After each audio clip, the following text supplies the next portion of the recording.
বাংলাদেশের অন্তর্বর্তীকালীন সরকারের সঙ্গে কাজ করতে যুক্তরাষ্ট্র প্রস্তুত বলে জানিয়েছে দেশটির পররাষ্ট্র দপ্তর।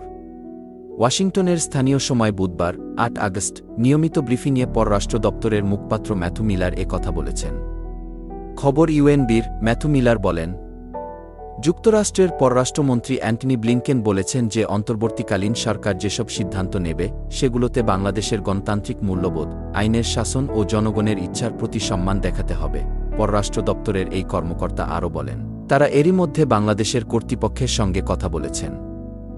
যুক্তরাষ্ট্র সামনে কী পদক্ষেপ দেখতে চায় তা জানিয়েছেন। তিনি বলেন, যেহেতু অন্তর্বর্তীকালীন সরকার সিদ্ধান্ত নেবে, তারা যেন গণতান্ত্রিক নীতির প্রতি শ্রদ্ধা দেখিয়ে কাজ করে সেটি দেখতে চায় যুক্তরাষ্ট্র। ম্যাথু মিলার বলেন, বাংলাদেশে কি ঘটছে তার উপর আমরা নজর রাখছি। বাংলাদেশে দীর্ঘমেয়াদে শান্তি এবং রাজনৈতিক স্থিতিশীলতা প্রতিষ্ঠায় অন্তর্বর্তীকালীন সরকার গুরুত্বপূর্ণ ভূমিকা পালন করবে।